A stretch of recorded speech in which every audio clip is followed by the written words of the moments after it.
Hello and welcome to the channel. Here we talk about my experiences during lockup for educational use. I do not condone or glorify the behaviors in my stories. I spent 2 years in lockup at CFCF, and now that I'm out, I want to tell y'all about it. In this episode, we gonna talk about minding your business, alright? And this is huge. This is a very big rule. Or you could say it's rule number 1, mind your business. Let's talk about why minding your business was so important and why it was pretty much considered rule number 1. It's pretty simple to understand. You don't want to be all up in the Kool-Aid and don't know the flavor. You don't want to hop up in other people's beef and potentially get yourself hurt and get yourself, stabbed or anything else like that. You know what I mean? I have a couple stories to go along with this so y'all will know, like, yeah, this gets serious in there, right? Alright, let's get right into it. So this first story is about this one crash out young bull, and it's kind of a long story. I'm just going to get to the meat of the story of the mind your business part, but long story short, this guy had just got done fighting 2 people back to back. You know what I'm saying? Like literally right after the other. For I don't even know the reason. Again, this is a mind your business story. I really don't even know the reason, but this dude, he was about to go fight this third guy now, right? Now, mind you, he sneaks the third guy while the third guy is sitting down. The third guy is a bigger, like pushing 30, medium build guy, and this one crash out bull who punched him for pretty much no reason is like a young 23-year-old, like 5'5" height. You know what I'm saying? But he a crash out, so he'll go against whoever, whatever. Evidently because he got into 3 fights back to back. Anyway, back to the story. He sneaks the older gentleman, right? And he gets up. Once they get up and they square up together, right? The older one, like, 2 pieces him really clean, you know what I'm saying? And then he grabs him.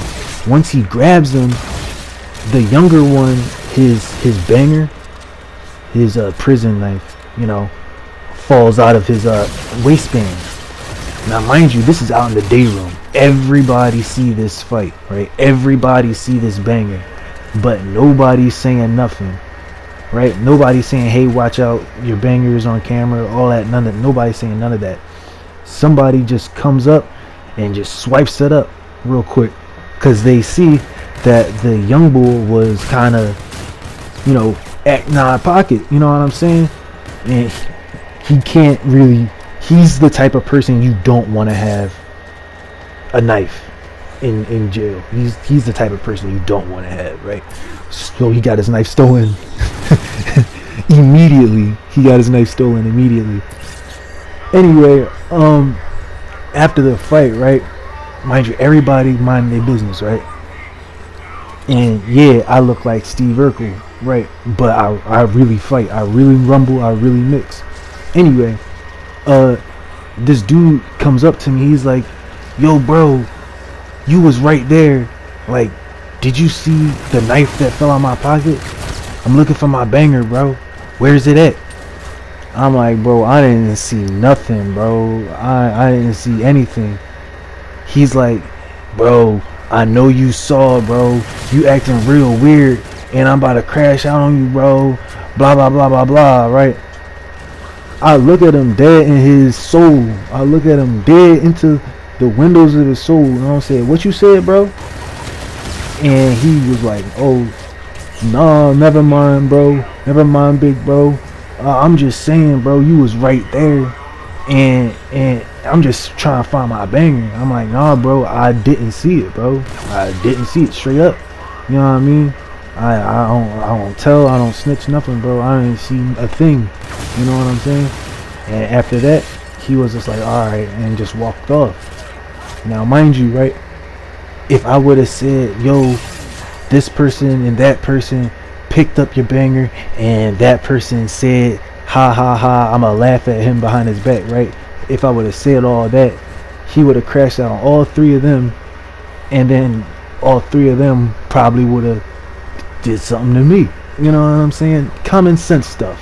All right, and that's one example of me minding my business straight up. I'm not for none of that weird stuff. Now the second story goes all the way back to around my first month in lockup. All right, and around this time I had zero knowledge of anything legal, anything jail, anything like that. So when I first got locked up, my very first Sully, the very first person I met while in jail, he taught me all my jail etiquettes and all that other stuff, right? Okay. Now, what happened was, I was just chilling in the day room, and a CO mistook me for somebody else apparently, and he grabbed my arm. So I'm looking at him like, nah bro, chill out, that's not me. You got the wrong guy. He was getting all uppity, right? He getting all uppity now, and the other people around me is seeing what's going on, so they step in it and they say like, yeah man, like he was just chilling, that's not the right person. He looks at my wristband, because when you're in lockup at CFCF you get a wristband. All right, he looks at my wristband, sees that I'm not his intended person, and he goes to another person, right?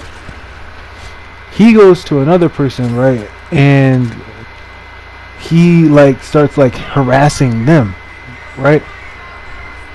Me now, I go up to him and I start saying something to the CO again, like, no bro, like he's the wrong person too, right?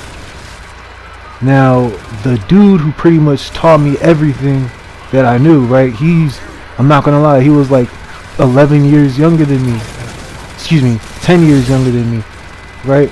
But he was locked up before. He was 19 when he got locked up, and I was 26, right?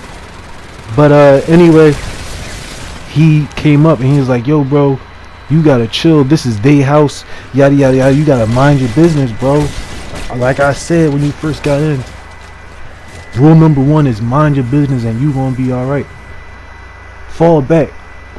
He kept on trying to tell me fall back, and I was trying to explain like, nah bro, like he's just doing too much, right?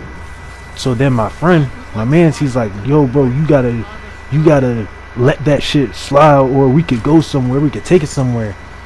And at that point I'm like, wow, like he's really like trying to look out for me real quick, you know what I mean? But at the time I kind of took it the wrong way, you know what I'm saying? But at the end of the day, we didn't fight or nothing, but like I fell back because I did realize I was out of pocket. Once that CO found the right bull, he took him off the pod, and that was all that. If you like this video, give it a like and subscribe, and have a great rest of your day.